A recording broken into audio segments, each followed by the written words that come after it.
La vida, ese acto milagroso que nos permite ser y estar.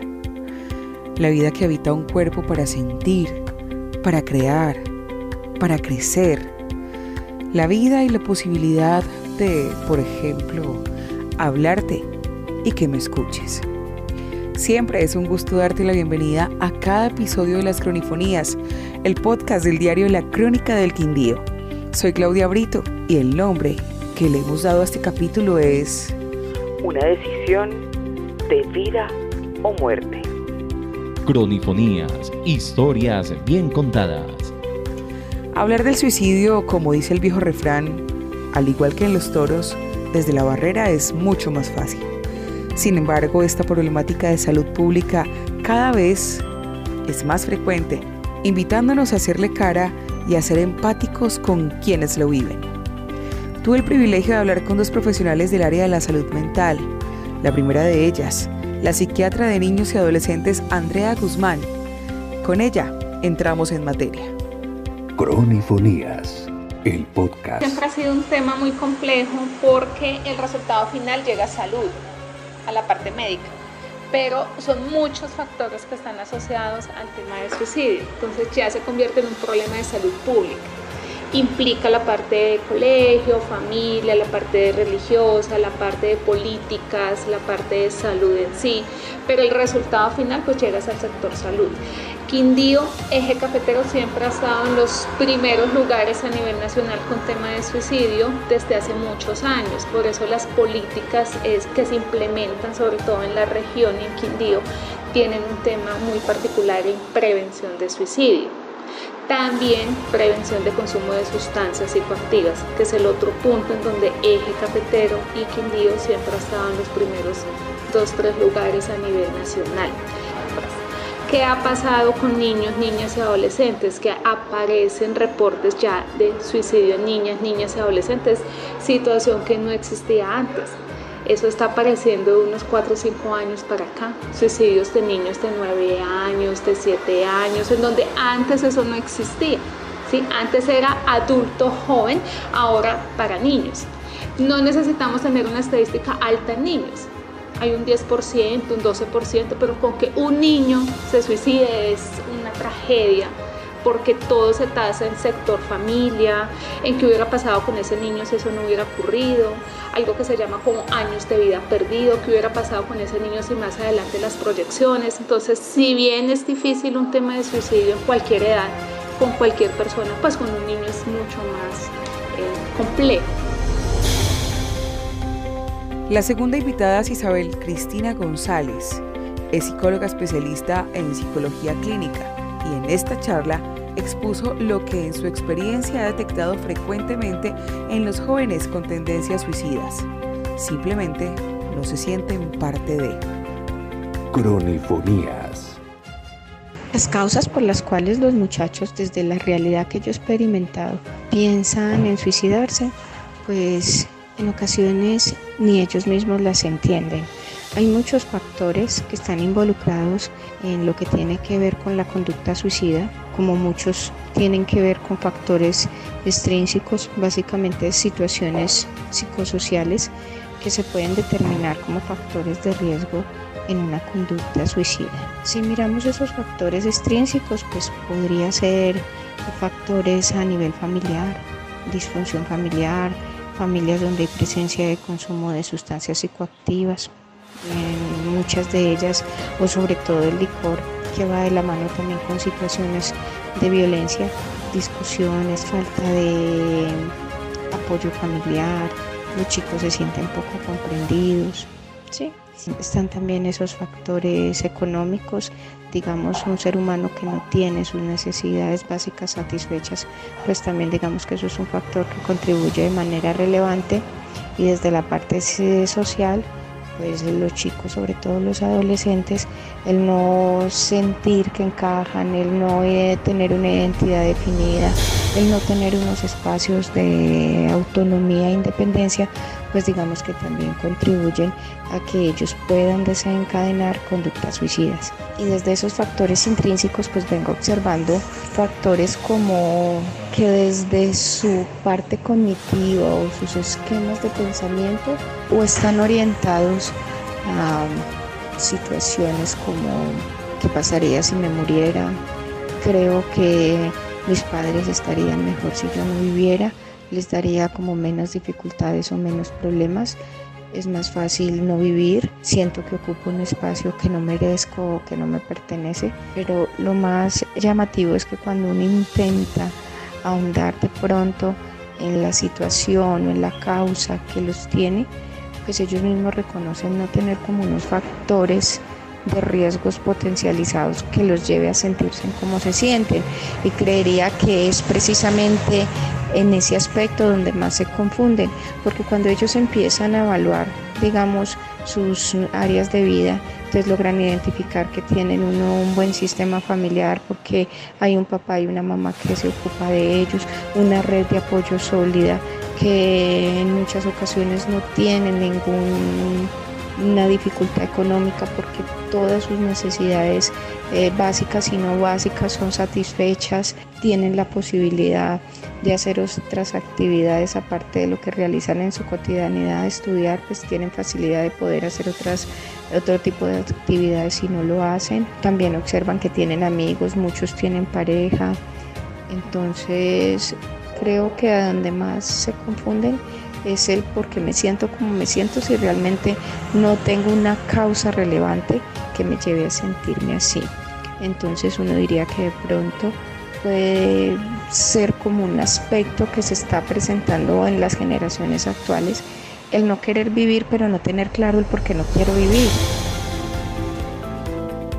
Las alteraciones emocionales es la causa principal que induce al suicidio. Lo grave de esto es que aún no se le da la importancia que tiene acudir al psicólogo o al psiquiatra cuando sentimos una conducta que, a pesar del alto número de casos en el Quindío, ha ido rompiéndose.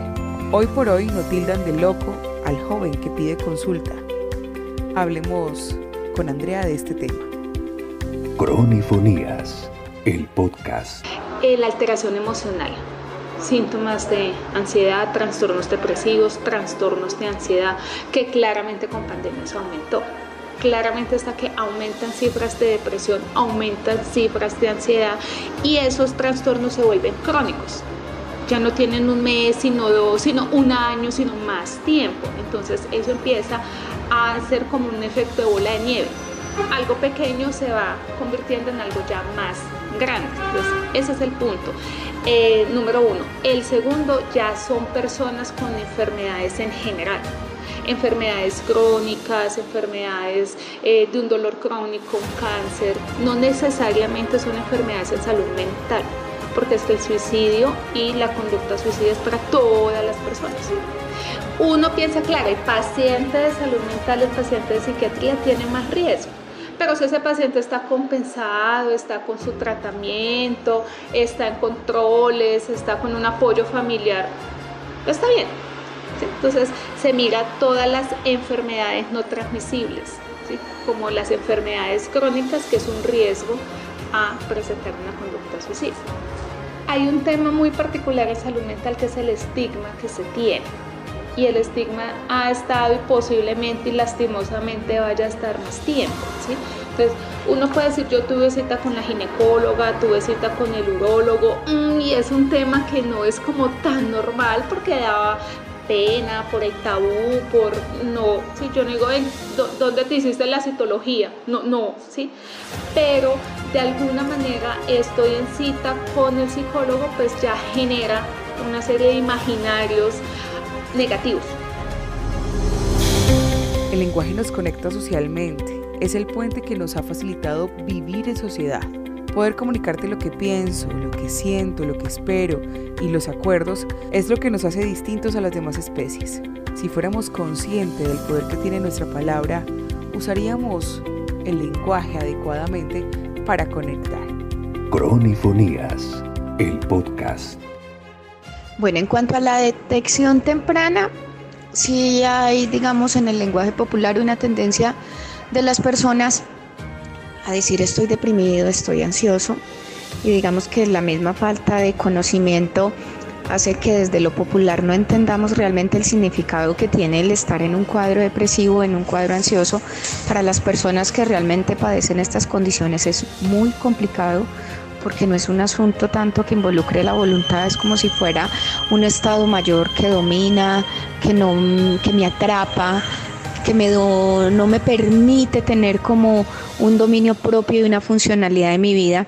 Es esa pérdida de control, y los seres humanos tenemos por naturaleza la tendencia a controlar, y cuando yo ni siquiera logro controlar mi vida y sobre todo mis estados internos, pues ya nos podemos imaginar qué puede generar en nosotros. Entonces, digamos, esa tendencia de estar diciendo que estoy depresivo, que estoy ansioso, pues no, yo creo que tendríamos que tener como más responsabilidad frente a lo que realmente conocemos como depresión y ansiedad, porque las personas que la padecen realmente sufren mucho.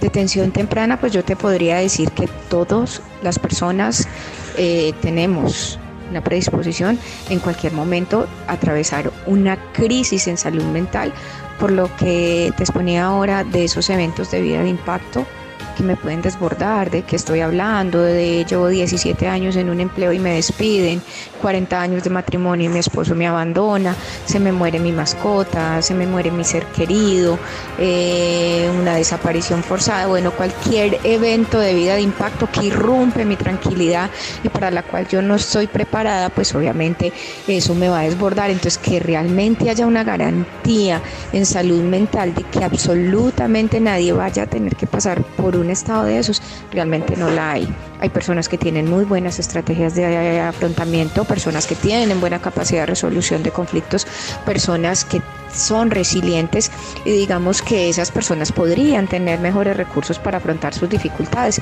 pero no siempre es así. Va a haber un evento que de pronto ponga a prueba realmente como toda esa capacidad de afrontamiento que tengo.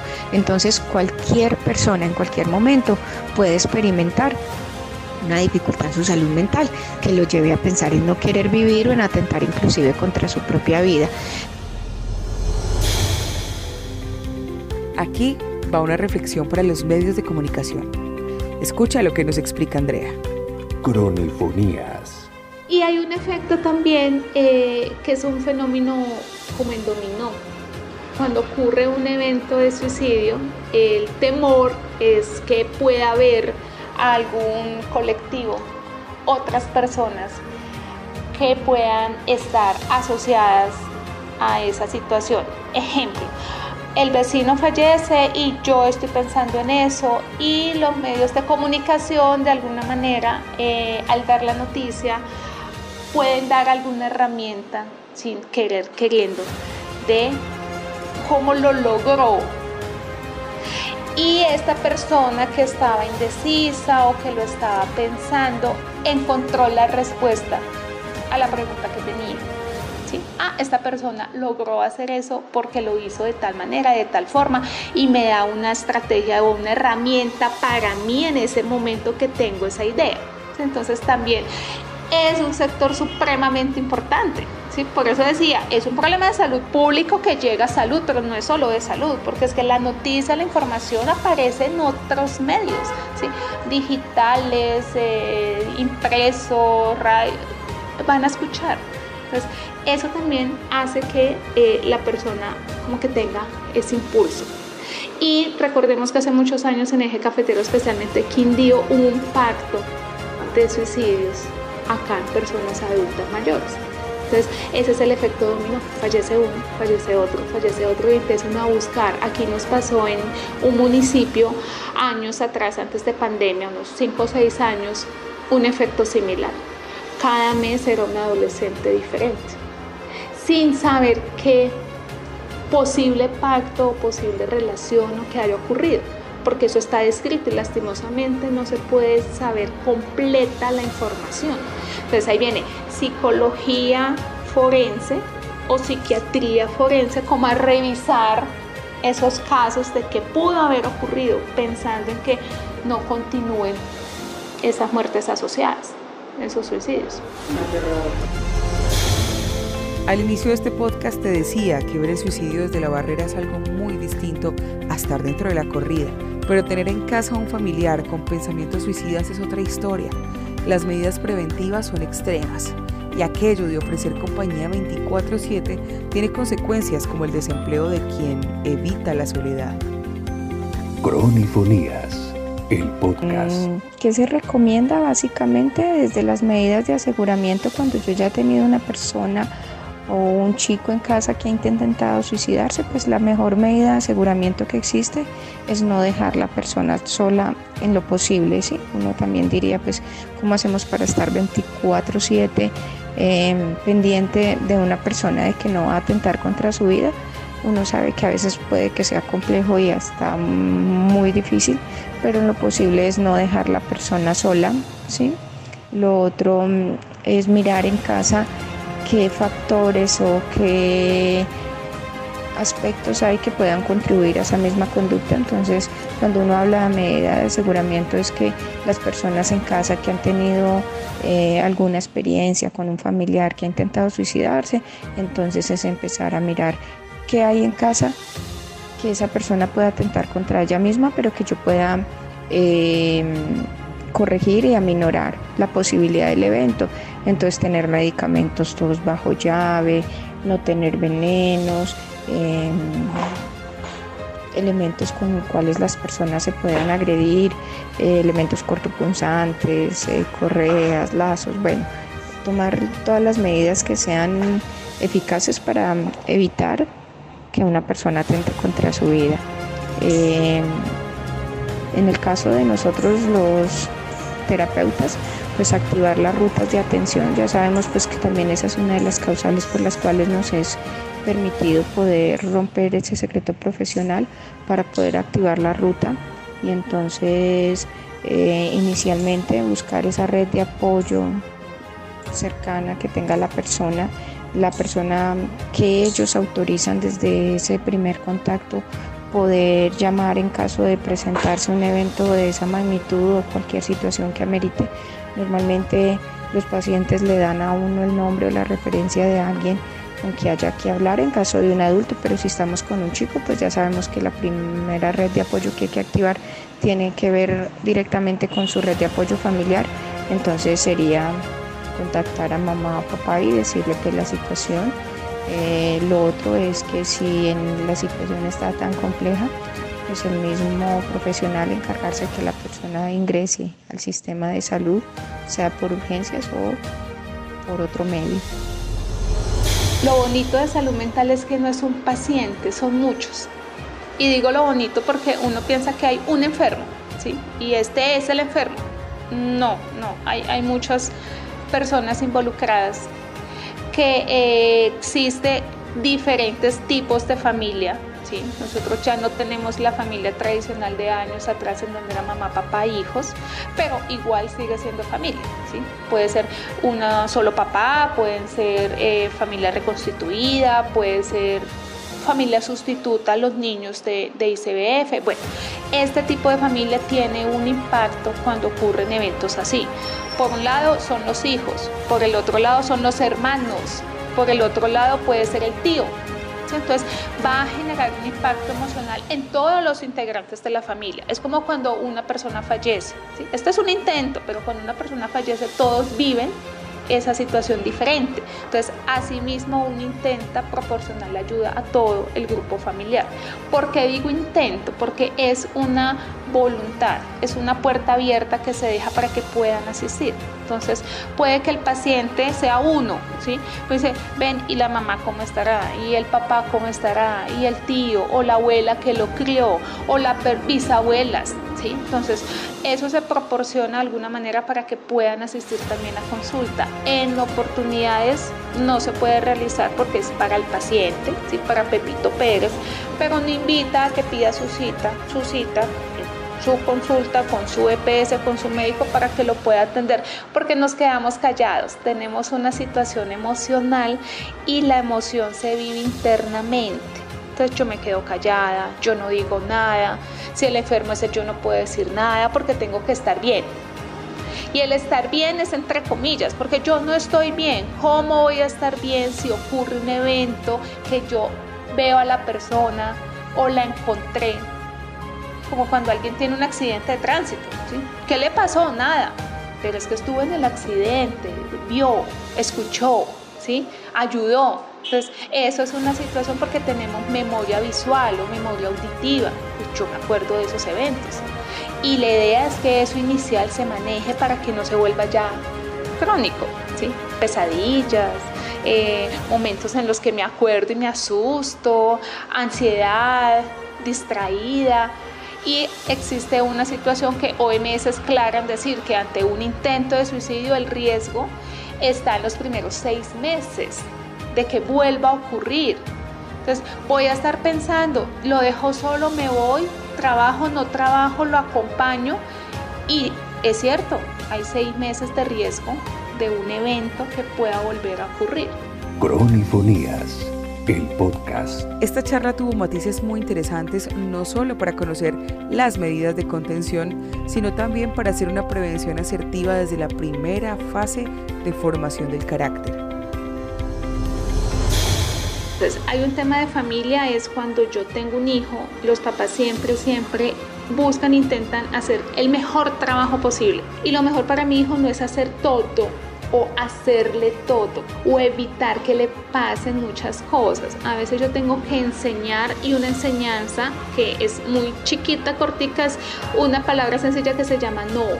No puedes salir, no te voy a comprar el bolso, hoy no te voy a dar un helado. Porque eso se llama tolerancia a la frustración. Y cuando yo tengo a mi hijo pequeño, quiero lo mejor. Y dentro de todo lo mejor existe el no. No lo puedes hacer. Ven, ¿tienes plata? Sí, pero no te voy a comprar nada. ¿Por qué? Porque no, hoy no vamos a comprar nada. Hoy vamos a caminar. Y llévate una botellita de agua por si te da sed la tomas. Yo quiero un jugo, llévate el agua. Le estoy enseñando, los niños nacen y los niños no saben y los niños entienden el no de este bebé. Ese es un punto.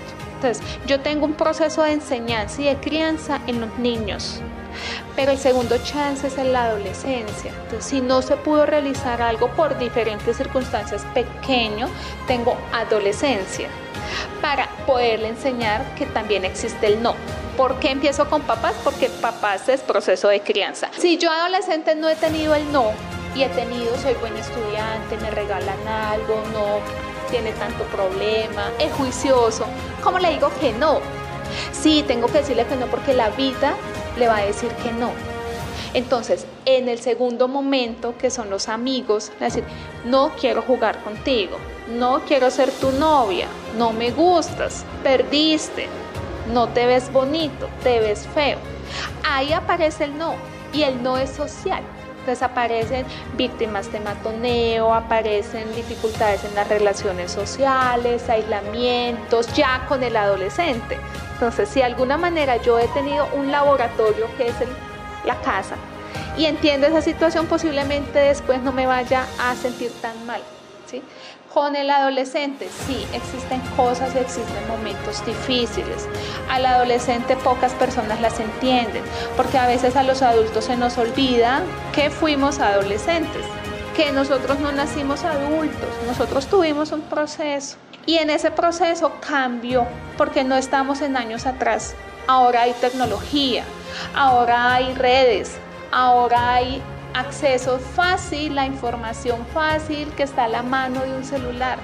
Ahora hay familias ocupadas, ahora no hay tantos abuelos, ahora hay un mundo a mis manos, ¿sí? Con internet. Entonces no es lo mismo nosotros adolescentes años atrás y el adolescente de este momento. Entonces tengo mayor dificultad. Que el adolescente no tiene problemas, sí tiene problemas. Que los niños no tienen problemas, claro que tienen problemas. Cronifonías. El suicidio es un problema real, una decisión literal de vida o muerte, una condición dada por el desespero, el vacío, la frustración, la ansiedad, la desesperación, la depresión y muchas condiciones más. El suicidio es el resultado de cosas que se pueden prevenir cuando se detectan a tiempo, y esa detección puede ser por un tercero o por nosotros mismos, porque no estamos exentos. La salud mental es tan importante como la salud física y merece toda la atención del caso. Con esto finalizo esta cronifonía. A las profesionales de la salud mental, Andrea Guzmán e Isabel Cristina González, gracias por compartir su conocimiento con nosotros. Soy Claudia Brito, podcaster del diario La Crónica del Quindío. Te invito a que actives las notificaciones, a que compartas este contenido y a que nos escuchemos en la próxima. Adiós. Cronifonías, historias bien contadas.